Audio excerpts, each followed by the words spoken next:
Live, live from New York City. It's 420 Live with Jeff Kravitz. Hey, everybody. Welcome to the Big Apple, the city that never sleeps, or used to never sleep. Right now, New York City's taking a little hibernation this summer. If you go out there on the streets, you could very easily cross the streets, and not a lot of pedestrians, and everybody's got their mask on, and it's summer in the city. You can see my beautiful view behind me today. That's not a green screen. That's the Chrysler Building. And, I'm lucky to be chilling out for the first time alone by myself for like 6 months, which is very unusual to not really have anybody saying, hey, what are we going to eat? Hey, what's for dinner? What are we going to do today? So it's been a great weekend. I had a great weekend at my friend Kevin Mazur's, and Kevin is my guest today on the show. He has a new exhibit at the Rock and Roll Hall of Fame, but it's virtual. And you're going to be able to go on there and see him talk about some of the photos he's taken. And we're going to get into that and catch up with Kevin in just a minute. But I want to thank everybody last week for my MTV reunion. It was something else to relive MTV from my bedroom and from my brother's house, and just being back in Margate and looking back at my own life and the perspective it gave me and where I've come from when I was a wee lad to where I am now. It's been kind of amazing. And now reinventing myself with my pandemic pivot, coming to you with 420 Live. If I missed that part, 420 Live, I'm Jeff Kravitz. I'll be your host today and tomorrow and the next day and for the foreseeable future. My old job as a photographer, it's not really popping these days. So I'm not one to do doorstep photography or shoot sunsets. I leave that to the professionals. And I wait for the spectacles.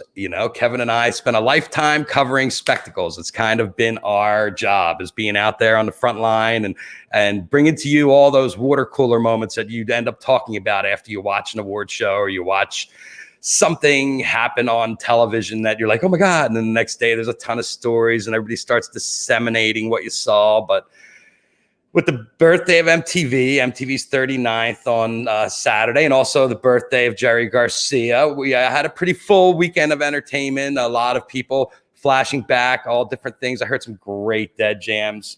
I was driving down yesterday from Long Island, and I heard the Hofstra Radio had their Dead station, and I was lucky to dial it in, and they're playing all shows from Jerry's birthday. And I was like, this is great. Just like driving down and popping on and just hearing Garcia's guitar waft out of the radio. You're just like, well, that's rare. Some jam, some esoteric jam, not a song, not a touch of gray, some jam that you just lock into and you're like, what's this? That's Jerry. And then you're like, Hofstra, Grateful Dead Hour. And you're just like, wow, still doing it. I'm glad to see the college radio is still doing it, making us proud out there, us Deadheads, us, our fans of rock and roll. We're all fans of rock and roll. And, Kevin started as a fan of rock and roll. I started as a fan of rock and roll. And, David, my friend David Foster, is asking if that's Kevin's Kansas shirt. No, this is my Kansas shirt. I went and bought this on eBay a couple months ago when I was like, hey, I wonder if they have concerts from the Left Overture tour.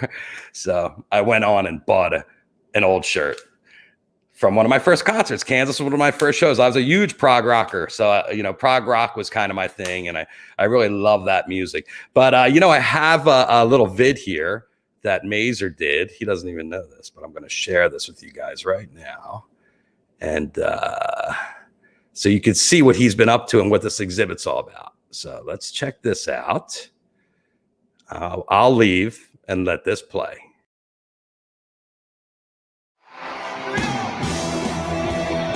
Hi, my name's Kevin Mazur, and I've been photographing the Rock and Roll Hall of Fame induction since 1986.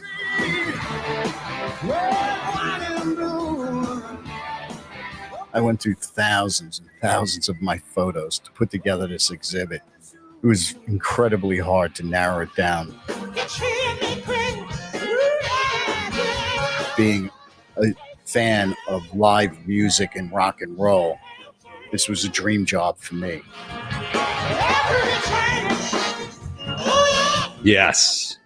It's a dream job for us all to be able to be lucky enough to experience these historical moments.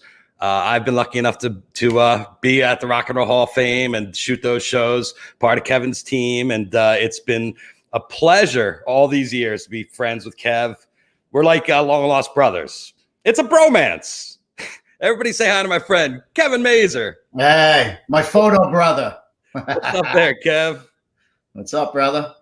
Nothing. I'm enjoying the view here. It's very quiet in the city. The Mazur Casa in New York. Yeah, it's kind of. You haven't been to the city since you got tear gassed, huh? Yeah, no. I a couple times when I was in there for protests, I hung out in the city. Yeah, Kevin took the tear gas to the face. A couple times you've been on the show talking about the various things you were doing. I mean, you're so anxious with your camera, you cannot sit home, and you were like, "All right, I got to get in this." Yeah, no, and you know how we operate when we shoot. We got to get into the action. So I'm always like, get right in there. So when all the chaos was happening at the Barclays Center, I was dead center in all the chaos, and they started pepper spraying everybody. And one of the protesters grabbed the pepper spray can, and I was like 3 feet from the cop, and twisted and just nailed me in the face and went straight down my body. And what people what you don't understand, like I learned, was it just doesn't burn your eyes; it burns your skin. Yes, it's like you got a really bad sunburn for like 5 hours. Yeah. Well, you know, Mazur, more balls and brains. I always said that about you. But it always served you well, because you had no problem just jumping in wherever it was and just going for it. And, you know, we taught over the years, we've bounced around off each other, elbowed each other, had our heads and hands and flashes in each other's photos. So, but it's been a lot of fun ultimately, and it's been an adventure. And, you know, it's kind of crazy to look back, like looking back last week at those MTV moments and thinking about all those fun events. I mean, what's your favorite when you think back? Besides a VMA, you did all those spring breaks. I never shot those, but you went down there for those, right? Listen, that one of my dream jobs for MTV is when I shot the Freddie Mercury tribute in London at Wembley Stadium. It was incredible. You got Bowie singing with Annie Lennox. You got Guns N' Roses playing with Queen, and then you got Elton John singing with Axl Rose. I mean, it was mind-boggling. You know, that was like a dream come true. And then going down to Rock in Rio to shoot for MTV down there and spend a week down there, and it's like pop stars and rock stars. You know, I shot Guns N' Roses down there, which was incredible, in a soccer stadium with 100,000 sweaty, crazy fans getting into it. Yeah, nutty times. Yeah, those were big shows. Huge. Boy, I miss it. I'm missing live music. I mean, I really enjoyed hanging out with you and Mark playing. Just to be in the room with you two guys playing, fucking around, just jamming was a lot of fun. Yeah, I could see all the chirping in the comments. Yes, I was at Mazur's house in Babylon, and then I came here to have a couple days in the city to chill out and do the show with a different kind of backdrop. And I'm on my way to either visit some more friends, or it depends what happens to the storm. We got a big storm coming. You can see the clouds behind me coming in. So tomorrow's kind of going to be a shit show here in the city, I think, from what they're saying. Yeah. So did you get the boat back? No, I get it back tomorrow, just in time. I told him I'm hoping to have it. You know, I got to get it in the morning and just tie it up and make sure, both, batten down the hatches here on the water. It's kind of crazy, but so you were one of the first one to start covering some of these socially distant concerts. You did that, the country dude, Travis, what was his name? Travis McCready. Yeah, Travis McCready. That was in Arkansas. And that really seemed very stiff to me when I looked at the pictures. Did not look like it was a fun event. You know what? The people were having fun. Everybody's having fun, because let me tell you, people, there was a group of people that drove 5 hours because they were dying just for live music, and they were fans of his. A lot of people enjoy it. It's just, everybody was so conscious of social distancing and not screwing this up because they wanted more live music to happen, And then I did Then Live Nation put on drive-in concerts. They did it in Nashville, St. Louis, and I did the St. Louis show in another location. And Brad Paisley did all three cities. And when I went, Brad was the first. He was the first act, and security was really tight. And they made a lot of announcements: "Stay by your car," and they did a great job. All right. So what the fuck happened in the Hamptons? Well, listen, it wasn't as bad as it looked on the video, and as everybody you know how it is. When people see something, people love to exaggerate. Yeah, there was people, they set it up really nice, and it's just really hard because people haven't been out. It's the Chainsmokers. They're all excited. So people are trying to get as close to the stage as they can. And, I felt bad for my security guard friends because they were trying as hard as they can. People would go this way and then come back around the other way, and it was a cat and mouse game, and the video from the stage. Listen, it's just like the Trump photo from when from the inauguration. The back photo shows how empty it is, right? Up high. But then to put the spin on it, he puts out a picture from the White House from behind him, and it looks crowded. Well, I've done the same thing at festivals that were tanking, where you got to make it look like it's crowded when there's nobody there, and you compress the crowd with lenses, or you try to shoot where there's a lot of people in front of you, no open space. So I know how to position to make it look one way or the other. I mean, you try to make everything look great. And I think we're at a very sensitive time now where people are trying to jump on any little thing they see. So as soon as they can point a finger at somebody, they're like, Chainsmokers. Yeah, exactly. So, people, that's exactly it. They're like, oh, that looks really bad. But it's not as bad as it really looked, as it looked on the video. Yeah. Well, it's a shame because it really shot a cannonball across the bow and kind of stopped the progression. You were supposed to go to LA to shoot a show that got canceled, the drag concert with Ariana Grande and Gaga, right? Yeah, it broke my heart. And broke your bank account too, I'm sure. I just want to work. I just want to shoot live music. I want to see people perform. And you know how we are. We love all genres of music. We just want to be at live music. Come on, we've been doing it since we were kids. I used to see Twisted Sister over here at the club, Cheers by my house, where it was like 500 people tops, and right then and there, when I first started going to live music, I went every weekend. It's just unbelievable. And it's such a bone. I mean, you've never stopped since I've known you. I don't think you've been in one place for longer than a week. It's crazy. My mom's like, how you holding up? I'm chosen, Ma. I need music.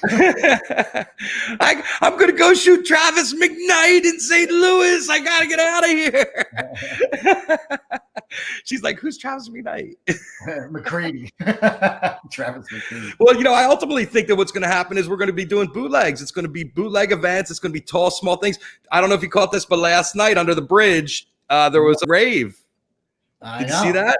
Well, did you see Jen? Jen went with her girlfriends. They went to go check out castles and waterfalls, and some DJ from Brooklyn just popped up with his DJ equipment and started DJing. Him and his friends were hanging out, and they were DJing by the waterfall, I thought that was kind of cool. The guy brought a generator, and he goes, "Party!" Everybody was kind of far apart there. The thing under the bridge last night was kind of like 300 people packed in.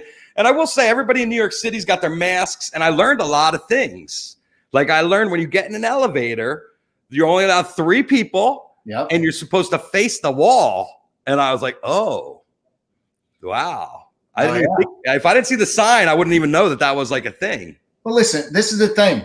You know what I've been doing. I've been shooting a lot of protests, and I'm around hundreds and thousands of people, but we're all wearing masks. Nobody's getting sick here in New York at these protests, well, except for the one that the Trump supporters that were, rallying against Cuomo, and they weren't wearing masks, and a bunch of those people got sick because they didn't have masks on. We're in the upside down. I'm sorry. This is a different world. We're in arg. All right. Let me see here. I have some visual aids here. Uh-oh. Let's look at the visual aids. Hold on. Here we go. So the Rock Hall exhibit, how did that come about? So the Rock and Roll Hall of Fame, which is, it's really cool what they did. So they revamped their whole website. So they launched a website, and and I'm lucky enough and fortunate enough that they asked me to be part of it. And I'm the first virtual reality exhibit they did. But the cool thing is, and whenever we wanted to watch, one of the performances from the Rock and Roll Hall of Fame, you go on YouTube and it was some shitty quality, video to performance. Now they've been putting up all the inductions and all the performances. And I highly recommend it. Go on the site. First one, go watch is Prince. Guitar Gently Weeps when they inducted George Harrison was mind-blowing. You were there. Yeah, I don't even have to watch it. I remember the whole thing in my mind. If I shut my eyes, I see the whole performance. So all I know is they came up to me, Prince's people, like, Prince, because I've worked with him for years. They're like, Prince doesn't want you to shoot from the front. I'm like, okay, anything for him, You know how much we love him. Yeah, of course. And I've been so blessed that I always got the call, and I was fortunate enough to let you get in on some of this too, when I couldn't do it. I'm like, you got to let my boy Jeff shoot. Oh, yeah, some of the Prince stuff. That was some of my favorite stuff, but he was hard for me to work all with. the Prince parties that we were at, his house. Oh, my God. Concerts, man, we were just so blessed. So they're like, don't shoot, he doesn't want you to shoot in the front. I'm like, okay, I'm going to do anything he tells me to do. So, and when they started playing, you see Prince just in dark on the side of the stage. And then all of a sudden, it was great the way Joe Gallen directed that shot, because all of a sudden he starts playing Prince and starts jamming in on the lead, and he comes in and bam, the light hits him, and he goes to the center of the stage and he's fucking wham, shredding it, right? And then he turns around, and then while he's in the midst of the middle of his guitar solo, he just falls, and it seems so slow the way he fell. He just fell backwards, and his bodyguard caught him in his arms, and he's just like, and then he pushes Prince back up. He faces the band. He's playing a little bit, and then he turns around and starts playing to the audience. And at the end of the song, he takes his guitar and just goes, throws the thing straight up in the air, like 10 feet. It comes down in front of the stage. Bodyguard catches it. He walks off. Prince walks off. And that's the last we saw of him. And everybody's jaws just hit the fucking floor. They're like, what did I just witness? Yeah. It was rock and roll. Dude, those once in a lifetime moments you and me always get to see. But the thing is, we get to see those once in a lifetime performances. But we got the photos, bro. Right. We got the photos. Yeah, the problem is we get to see them, but we're like this. Yeah, but but still, with that, we get those chills. Of course, pumping. There's nothing like when you see that. And my view was a little bit different because I was up high, so I got the shot of like Tom Petty and Danny Harrison looking at him with their jaws dropped. Yeah, exactly. They didn't know it because he didn't rehearse. I don't think he rehearsed either. So they were just like, their minds were just as blown as everybody else. It was crazy. But, that was the fun thing doing this exhibit, and when we go through our photos, it just brings back all those great memories. And when you're looking at the photos, you hear the song. You do the same thing as me because you're probably more you than me because you play an instrument. You just hear the music in your head, and you're just reliving it, which is the most amazing. I mean, we're so blessed the experiences that we get to see and hang out, and and I'm so glad you're always with me. We've had a lot of laughs over the years. But here, let's go through a couple of these. So talk about this Shahir. Who better to induct Billy Joel into the Rock and Roll Hall of Fame?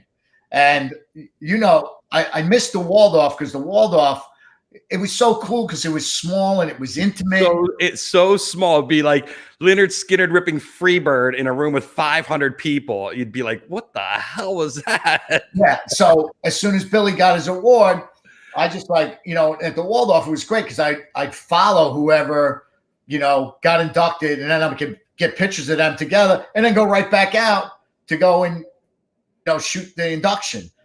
So because it was so close. It's so hard now to do it because they do it in Cleveland, they do it at the Barclays Center, which is great. You know what? Because now all the fans could come and enjoy it. Where back in the day it was industry at the Waldorf. Right, because it was only 500 people. So by the time you got the bands in and got their family in and got all the managers and talent and guests in, there's your 500 tickets.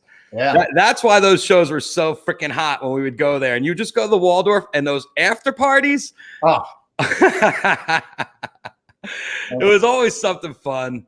Yeah, crazy. No, I was so blessed, because I was, Jan wanted me to shoot it for Rolling Stone magazine, and Susan Evans from the Rock and Roll Hall of Fame. They started hiring me to do all the events, and it was just mind-boggling. And listen, not just those events. Oh, there's your boy. He didn't show up though that night, Jerry. Yeah, Jerry didn't show up, but the rest of the guys did, huh? But it's great. I mean, come on, man. Look at their faces. They were having so much fun with that cutout, So after they did the induction, I followed them off stage when they were carrying the cutout. And I'm like, come on, we got to do some photos. And the setup photos aren't as cool as these. I mean, I forget what they were talking about, but I mean, look at Bob, just like joking around. Yeah, and Phil and Bruce and Mickey in the background there having a laugh. Well, that's classic. I mean, there's so many great classic moments at the Rock and Roll Hall of Fame, and there's going to be more. The thing that sucks is we're not going to go to one this year. Yeah, I mean, to watch your ultimately, the thing that bothers me is, and I don't know if everybody else feels this, but as all these companies that have been doing these events the same way for decades, try something in the new paradigm, and if they see if it works and the money rolls in and they're able to do it and still get the same kind of purchase, I mean, why are they going to go back to the way it was? And who actually is going to want to walk down a red carpet? That's what I always keep thinking. I mean, when, I don't think that we're getting any time soon back to that life of events. Well, listen, when you were interviewing Rick Krim and those guys, you guys made a good point. We might not ever see the Stones or, Dead and Company or anybody like that perform again. You don't know. You don't know. You're hoping everybody stays healthy, but we're in a day and age where, you're looking at something 2 years out and you're dealing with everybody that's 70 plus. Yeah. I mean, granted, people are living a lot longer now and looking a lot better. But they don't want to take a risk. Who wants to take a risk? Yeah, that's ultimately what it is. And it's not just the people on stage that take a risk. It's everybody. It's all the artists, and it's everybody. The fans, the security, the concession workers, the executives. I mean, I don't know if you saw, the coach of the Eagles went down today, and it's like one thing after another with sports. I mean, it's kind of crazy. They're trying to start it and do it, and baseball. I mean. Listen, the only way, from what we could see, the only way you could do it is the bubble. No problem with the hockey, no problem with the basketball. Yeah. It's all the guys that are out and about, that are not in a bubble. That's right. Well, if you're going to travel, probably there's a lot of different, I don't know. I'm glad I'm not an epidemiologist, because no one would really listen to you anyway, would they? They'd all be like, you don't know what you're talking about. You're just a scientist. This looks like a jam. Oh, that's a great jam. Oh, so Patty's doing Power to the People. Everybody wants to get up and jam with her. There's Keith. There's Eddie. And I think REM is Sammy Hagar. Oh, that's the hair back there. The guys from REM got inducted that year too, so they're all on stage. But at the Waldorf, it gets so crowded. It's a small stage, so the finales, it gets crazy up there. Yeah. Back in the old days, they would just like grab people.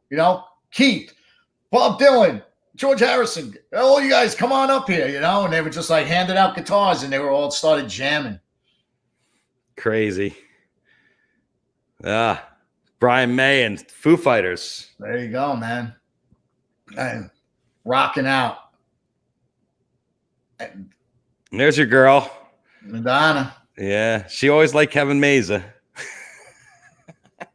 But even now, she's getting a little picky when it comes to photos, huh? No, she's pretty good. She's pretty good, let me tell you. Yeah. Well, I'll Well, tell you. she's been doing it so long. She like these people know what they want, and the people around them. You've been doing it so long. You got the right people around you to help you get out the right stuff. Yeah, but as they get older, everybody gets pickier and pickier and pickier, and we start getting further and further away from the stage. Oh yeah, shoot it from back there. We'll be fine. Who cares if you're 200 yards away? It's just a challenge for us, man. Yeah, another great moment. Aerosmith inducted AC/DC, and at this one, and as soon as they got off stage, I just followed them. That side room right over there, the green room at the Waldorf, and set up a great photo like this. It's Alice with Snake. Hey, the one and only time an animal's ever been on stage, live animal's been on stage. I don't know about that. I've seen some of those inductees. Some of them are looking a little bit animal-like, and there's the print shot. So clean. This is the last induction, right? This is when Ringo got inducted. This was the one in Cleveland. Joan Jett was inducted. Okay, yeah. So 2 ago. Yeah. Last year was in where? Last year was. I'm not even remembering last year. Where was it? Last year was, I think, Barclays, because this year was going to be Cleveland because they've been bouncing back and forth. Yeah, and then LA, between the 3 cities, right? Yeah. LA hasn't been for a while, but that's probably on their radar. There's Tom Morello in the background, and Gary Clark Jr. and Joe Walsh. Listen, that day, everybody was at rehearsal because Paul and Ringo were there. And those two guys are just so cool. I mean, you got 2 Beatles, and they just so cool. I mean, Paul, at one point I said to Paul, because my son was turning 21, Zach, I go, can you just say a little video to Zach and say happy birthday? It's his 21st birthday. And he starts singing happy birthday to him in the video. And I'm sitting there taking the video, and Ringo's walking around the background like, oh my God, if Ringo walks into this, I'm just going to faint. There you go. This is Pearl Jam. Pearl Jam, when they were inducted. Induction. It was so good, man. Those guys. And they were going to go out this year too. All these tours, there was so much great live music that was going to happen this year. Look at the old brothers that are no longer brothers. Listen, I love this photo because I was so happy to see the 2 of these guys back together and to see them playing shoulder to shoulder like that. That was a cool moment, man. I was so glad to capture that, and I was so happy to see them all together. And listen, John is a class act. That guy brought every single person that was involved in his career to the Rock and Roll Hall of Fame and paid for them at the table. And it costs a lot of money to get a table at the Rock and Roll Hall of Fame. Then, not only that, the night before, his wife Dorothea threw a dinner party that was one of the most beautiful dinner parties I've ever been to in my life. It was jaw-dropping. They did such a great job, man. I love him. And John and Dorothea is just such good people. Yeah, amazing career, Jersey boy. A Jersey boy. That's the pictures that we got in there. There are some great shots. So people can click in. And what's the experience like when in the gallery? How does it work?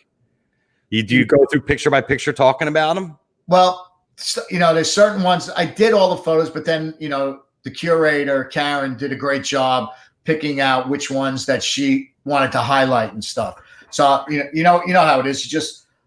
I went through thousands and thousands of photos, and I bombarded them with photos. It's hard for me to choose. That's like saying which one's your favorite kid. Oh, so, that's easy.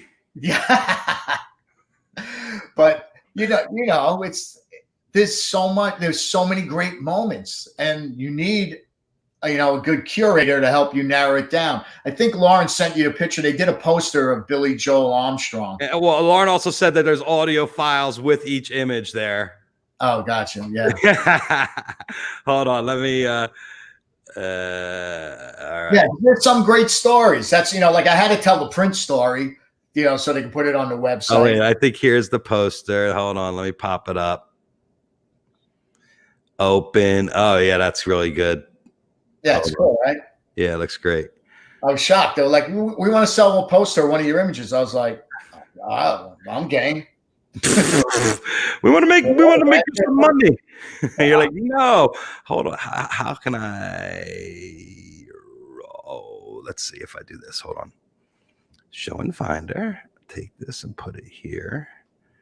Boom. Okay. Yay, there we go. I'm so glad that it's so hard to get a good action shot at the Rock and Roll Hall of Fame. I think Eddie Vedder and Billy Joel Armstrong are the only ones that ever jumped in the air while they were performing on stage. Hold on, Mazur. This is a little bit too big for the screen. There it is. Now I got it. Right. Here we go. Yeah, well, some of the, like Eddie and let me get rid of this. Stop that. Shit. We've been shooting these guys so long, we know when they're going to jump, at what point of the song, like he's sitting there waiting for it. Did that work? Yeah, no, it works. It's cool. All right, there you go. Hey, you can see it. There it is. Yeah, that looks great. So happy because it's got Rock and Roll Hall of Fame on it, Green Day, the induction. Listen, to be involved with the Rock and Roll Hall of Fame, you and me both, being big fans of rock and roll, it's a dream, man. I'm like, myself. Yeah, but you were working with Rolling Stone the whole time, saying Jan was the Rock and Roll Hall of Fame back in the day. He pretty much spearheaded it. Totally. No, and God bless him, man. He brought me in. We did the groundbreaking, and then when they opened up the museum, you were there. How great was that concert, dude? That's that photo, you, me, and Jody. Yeah, the one I shared today. Yeah, hold on. I got that stupid lens holder right in the front. Let me. I think I have those somewhere. Hold on. These are pretty. How classic Springsteen singing with Bob Dylan and playing with Bob Dylan. There we go. Yeah, I just went through the pick. Lots of us in the stupid yellow vest at the Super Bowl. Yeah, the Super Bowl. Well, it depends on what color they picked that year. They always give us the worst color, and the sports guys get the nice color. Yeah, there's the green. There's me, you, and Pink. Pinky. Oh man, Pinky would be so proud of you if he was alive with this show. Yeah, I feel his presence. I think this is last year when we were in Spain. Yeah, Spain. Yeah. Maze and I just travel together. We split a bed. We share a room. No. There's me, you, and Frank. This is a young shot. Look at us. I think this could be. I want to say this could be Tampa. This could be Janet Jackson's boob. Oh yeah. Over here for Kevin Mazur. Nickelgate. Yeah, that I love telling that story, and you brought it up the other day. I was dying. You got to tell it because nobody tells it better than you. Well, everybody heard it, but I was messing with Janet Jackson. Here's me and you and the Wise. You guys dragged me out on a hot air balloon in Marrakesh. We had to get up at 4:30 in the morning, and I was petrified. I was like, I'm not going to no hot air balloon. Yeah, you're like, I'm not going. And Juliet and your wife's like, she goes, oh, you're going. No, she said, Jeff's pussying out. Oh, yeah. Jeff's pussying out. With the Spirit Awards. You do this. All these shows we're not going to be shooting. Yeah. Us, but I was a Scandinavian. This was whose booth did we take over for this? Oh, yeah. No, totally. Oh, yeah. We always end up in the VIP area. Yeah. There's you and Jen. I picked a nice skinny picture, Mazur. Yeah, there you go. Thanks. There's me, you, and Steve Granitz from the Oscars. Nice. I mean, all this historical stuff. This is the concert, the Veterans Day, the concert for Valor that HBO did. Oh yeah, that was the one with like Dave Grohl, Springsteen. Who's the other one on that one? They had a good lineup. Yeah. It was. Oh yeah. Oh, Rihanna was there, right? Yeah, I think Rihanna too. Rihanna. This is a People's Choice on the carpet. This is when we tried to have that app News Card, which was a miserable failure. We got interviewed by George Pinocchio. Here's me and you and Steve with all the photographers. And that looks like that could be American Music Awards. Yeah, that's American Music Awards. Yeah. And this is this year's Super Bowl, which really kind of. But I think the Oscars was a week after this, right? Yeah. But this was my last work trip. This was my last work trip. we had a fucking banging beginning of the year. This whole year was going to be insane. I was, like I was saying to Jen, this would have been an epic year for work. I mean, God, there was so many people touring and going out, and boom, screeching halt, nothing. Who would ever think our business would shut down like this? I mean, the whole world, but well, whoever thought that they'd stop the rock and roll, that they'd stop the sports, that they'd stop business and commerce and trade. And you saw the thing about the cruise ship. They started the cruise ship, and then guys went out, and now they's like, okay, no more cruise ships. Turn around. No more baseball. Go back to dock. Everything's thing. Here we are in Italy. One of our brother trips to Italy. I think this is European Music Awards. Yeah. I'm bummed we're not going on our trip this year. Oh, I know. The 50th. There you go. There's Super Bowl 50.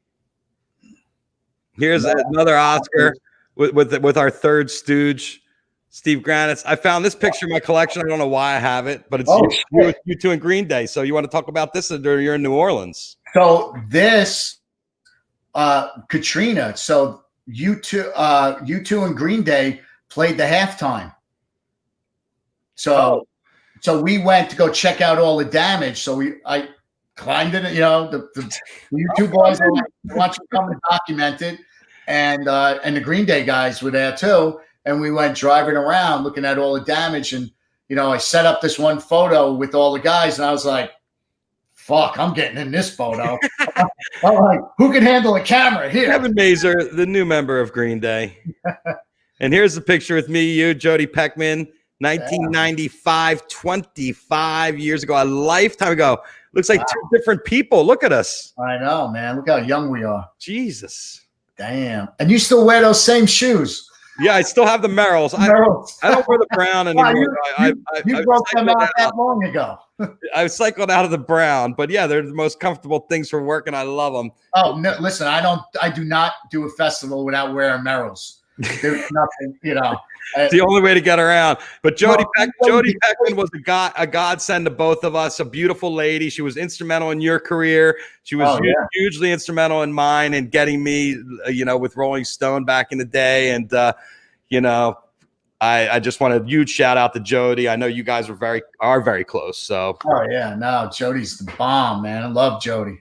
So talented, man. We had a great time. All of us, we had a great time this trip. I remember having a good time in Cleveland, and that was a great weekend. That's the last time I had fun in Cleveland. And here's me with Danny Clinch. This is Rock Honors. I want to say Metallica or one. No. It was Vegas. It was Ozzy. Ozzy, yeah. Yeah, no. Ozzy. My photo brothers. Yeah, look at Danny. All of us. Another young picture of us. Yeah, man. It's crazy. Yeah. But the funny thing is, we all started off the same way, especially Danny. He started off the same way as me, sneaking his cameras into concerts. Did you start that way too? I stuck my camera in. Well, the funny thing was I worked at the Spectrum. So when I would just go to a security guard I knew when I had a ticket, and I just open my bag. There'd be a couple beers in there. There'd be a camera. There'd be a 6-foot bong. And I'd be like, hey, don't mind me. A couple beers, you don't drink. Hey, listen, I had my moments. I've tried everything. It's just that I settled on the things I like the most now. So, pretty classic. I know the kids get the biggest kick from you and your bong the other day. Yeah. So travels with that, I go all over the world. All over the world, I bring a bong. Well, fortunately, that's the one that lives in my brother's house. So, wow, that was easy to take with me, and nobody seemed to be moving it. Joe's asking, "What's the red carpet like?" I don't remember. Do you? Yeah, man, that was so long ago. Yeah. I mean, if you think about it exponentially, if you think about it, that's probably like a 6 or 7 years of separation there between of shooting in 5 months for us. Yeah. The gaps, this huge gap. Oh man, I just hope we get some more this year. Something. I don't think so, Kev. Oh, Jen got me all excited. She thought that they were doing concerts at the pier. And then I looked at the date. I'm like, it says 2021. So don't get me all excited. They're not doing anything right now, and everything's going to be bootleg, like that party last night under the pier. And I think Mel asked me earlier what pier was under, and I have no idea what pier was under. But it was under the Pulaski Bridge. Okay, on the Brooklyn side. On the Brooklyn, of course, it's on the Brooklyn side. You know, the Brooklyn Brooklyn, man. We don't fuck around. We don't give a fuck. We do whatever we want. And people really are. I mean, they're in it now. It's kind of crazy. But I think bootleg entertainment is what it's going to be. People's parties, people's backyards. What we did the other night when we went over our friends Reckler's house and had a little jam, and it's going to be smaller things like that. But fortunately, everybody's got the technology to do whatever they want from wherever they are now. So it's not like the old days where you needed to be in the studio or you needed to even be in a TV studio. Look at all the televisions being made now, just on like I'm doing this. Yeah, it's kind of nuts. And you're doing a great job, bro. I'm so proud of you, man. Well, thank you. I'd much rather be, trying to step in front of your lens at some event than sitting here. What do you mean? I know. I'm like, just shoot over me. I'm so short. Yeah, but but then you have that flip thing. You got that flip flash. Bracket, the front flash bracket. Yeah. It's been a love-hate relationship with me and Maze. We drive each other crazy, but we ultimately love each other, and it's been a lot of fun, and I appreciate your friendship. And we've been business partners for a long time and a lot of other fun stuff, and I look forward to getting back to it soon. As you know, a lot of people have pandemic pivots, and our good friend Dave Alaka has started a little company called, I think it's Mindful, right? Is that right, Dave? Here he goes. We're going to bring Dave. When was the first time you met Dave Alaka? I was buying hot film from David. You are? Remember Dave? Is he on? Is he coming on right now? Hi, Dave. Kevin. Hello, Jeff. How are you? When was the first time you met Dave? I was buying hot film from Dave and hot camera equipment. 80, 86, 87, by Duval. Yeah. 20th Street on the corner on the motorcycle. Yeah, you're on the motorcycle. I got your film. Hey, boy, I got some film. You want some film? And a bag of buds. Throw a bag of buds in there. I'm like, what is it expired? He goes, no, it's clean. It's clean. I get half priced. Half priced was Fujichrome. Fujichrome, exactly. I was like, oh, I shoot Fujichrome. Perfect. Fujichrome and Tri-X. I remember them well. How you guys doing? We're doing all right. How are you? Surviving, man. And like you said, we started this company called Mindleaf about a year ago. About actually 2 years ago. Written up articles and stuff like that right over your friends from Charlotte Web. We're doing pretty good here. It's but it's tough. The whole thing is tough. You asked about red carpets. We're not getting the last job you shot. Kevin. Unfortunately, Kevin, all you're going to be shooting is protests, right? Political crap, because there's no events. There's nothing. What was the last thing you shot? March 12th, I shot something for De Niro. Private birthday party on the 12th of March. That was it. And then I've been shooting, I don't know, landscapes or eBay stuff or my bottles here. Well, if you don't know, Dave Alaka is also a New York-based photographer, and he's been shooting for the New York Post, and he's been like the New York wing of the HBO family and taking care of all the events on the East Coast. Well, I've been shooting all the events on the West Coast, and him and I have been friends for decades. I couldn't even tell you when I met Dave Alaka. That's how I don't even remember, but I just remember you've been in my life for a long time. Do you remember when we met? Well, I know personally, probably when I was with another company, which will go nameless, many years ago. I know the three of us were at the Rock and Roll Hall of Fame opening back in like 95. Yeah.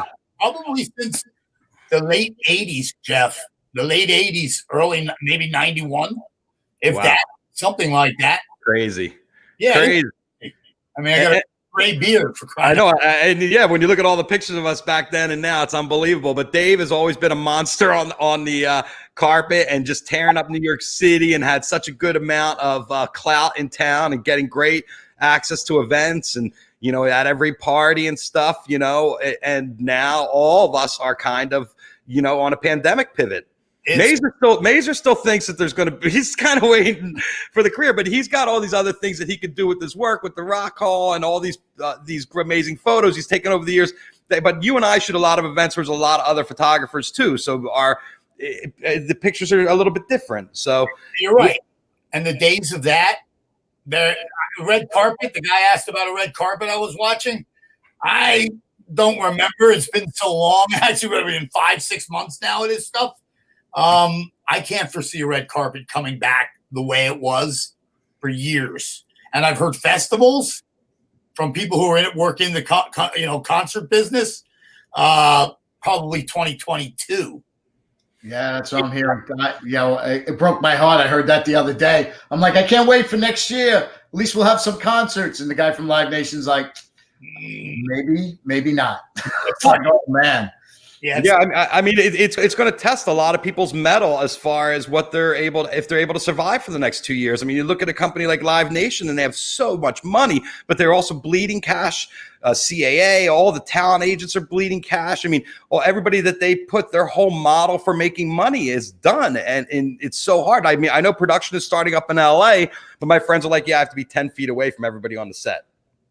And for how long? Until they shut it down again. That's my concern of what's going to happen to us.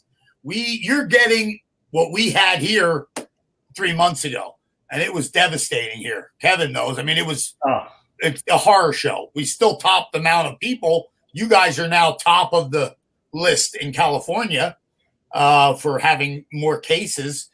More cases, again, not as fatal. New York really went through the ringer over the winter, and I can't believe, like, the city now, the vibe here is completely different. Like I said earlier, the city that never sleeps is taking a nap, and it's really interesting that I've never seen it quiet. I look down Lexington Avenue, and there's a certain place at Mazur's place that I could stand with my phone and shoot all the way down Lex. You can almost see to Harlem, and I looked there last night, and there wasn't one car. And there's always one car in New York going down the street. Yeah.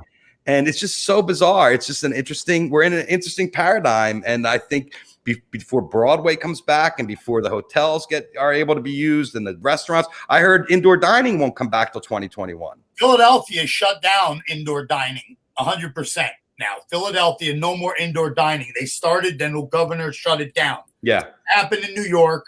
Cuomo's giving good big fines out. New Jersey, the same thing. I mean, when I heard Broadway, we look at Broadway, and we were, like you had said before, we're very privileged and blessed to be able to do what we do. When Broadway closed, I didn't think they were going to be able to open. But then I saw it as I drove in there with the wife, and I was like, wow, this is weird. And, you got to think about a busboy, a parking attendant, a ticket taker, the thousands of jobs that are out in New York City because of Broadway alone. And I can't see it coming back for a while. I say January 3rd. Let's see what happens in the fall here. Yeah, I mean, people have done a great job in New York City, and it's all what happens when winter comes. I mean, it's been they've beat it back the numbers, but, we're interested to see it in. So what's it like trying to start a new business? I mean, you've been at this 2 years now, and now you're in the middle of a pandemic, and you're in the CBD field, which is totally inundated by so many different factions and people. How are you finding a purchase in the business, in the industry? Jeff, we have a storefront in Easton, Pennsylvania, and we have a website. It's mindleafcbd.com. Doing very well on the website. Our biggest problem, again, is getting out there, selling. We, again, work off of events, car shows, concerts, festivals. There is none this year. Last year, we had shows every week. This year, we have nothing at all. So that's a killer. To start a business like this, Jeff, it's been a hurdle after a hurdle after a hurdle, because when we started it, hemp was not federally legal. So the first step was, when that went legal, no banks would touch us, no credit cards, no way to accept payment but cash. Then the banks started to get along, and there were certain merchant processors. Then they would shut down.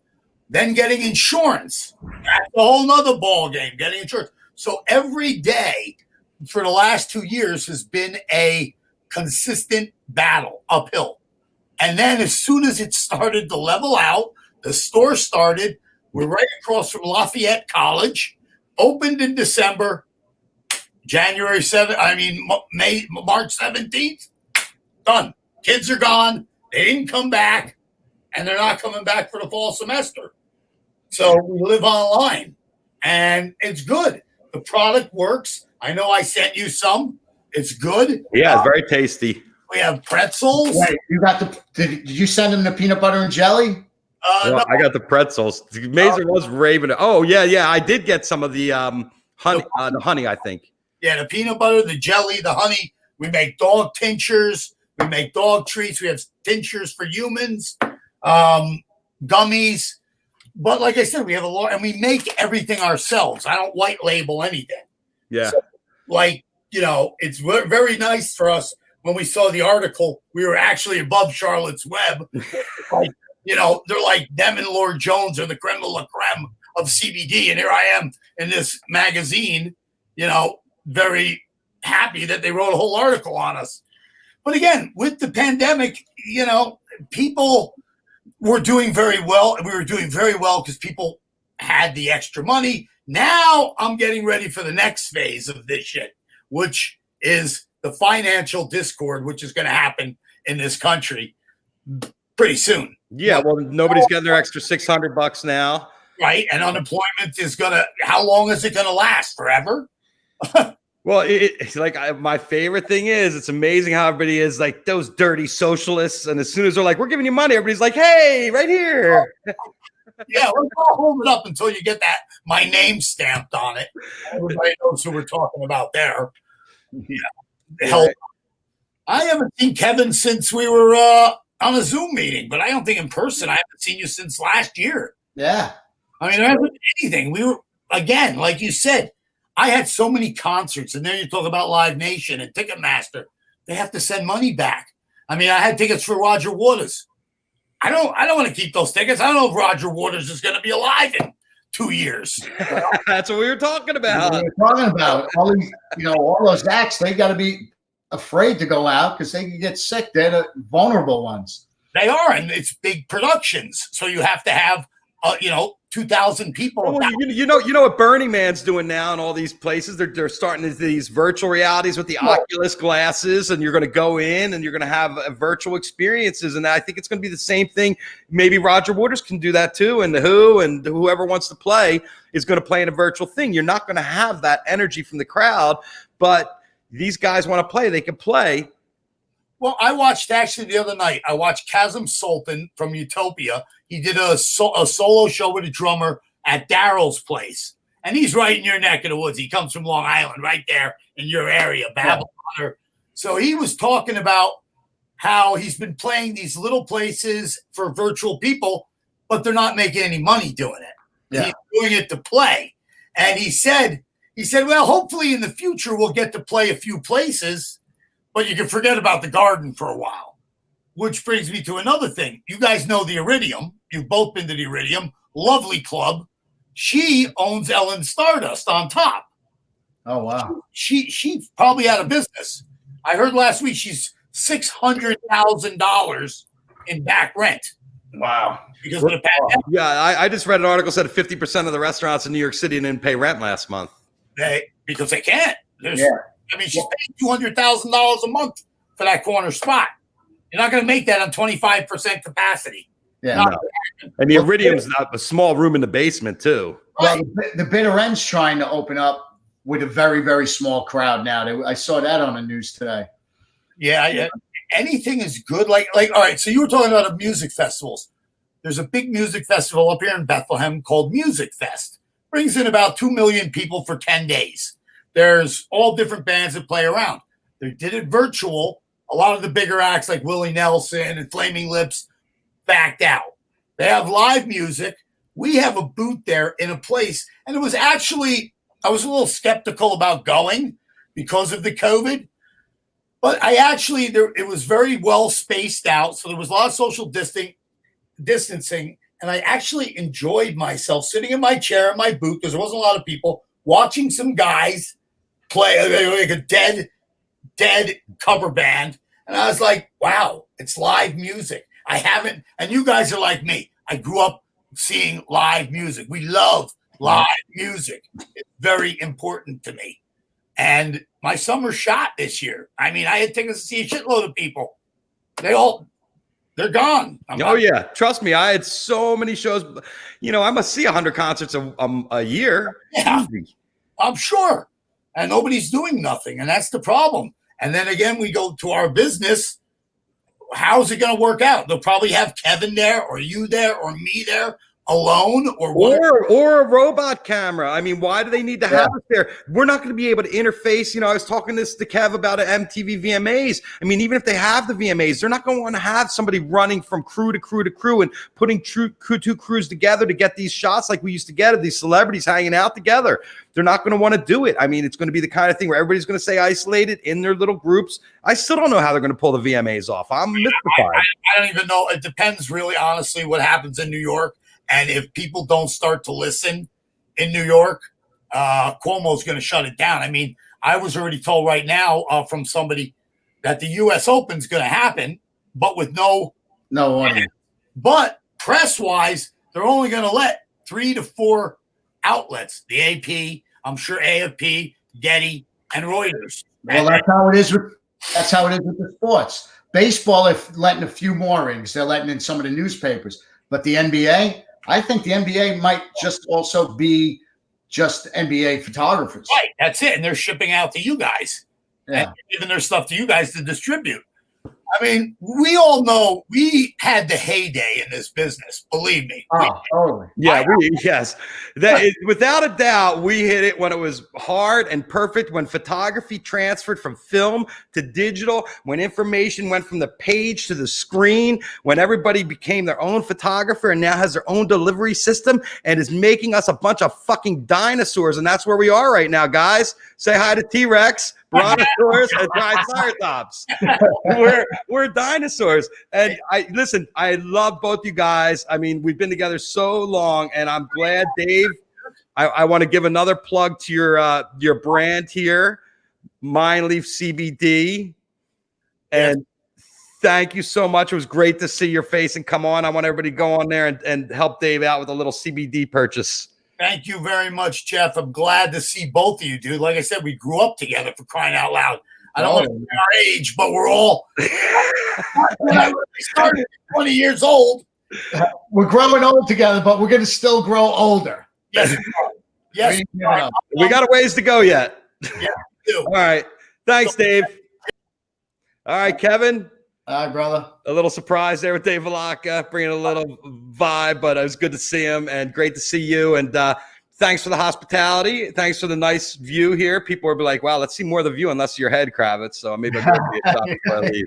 Get out of the way. We want to see the Chrysler building.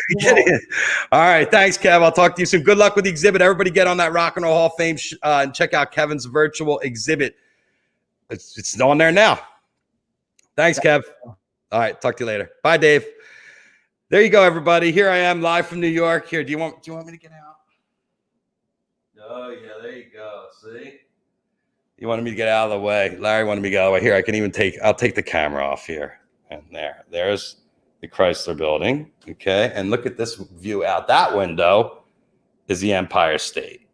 And you can see the clouds rolling in from the hurricane coming our way. Going to sweep us out to sea.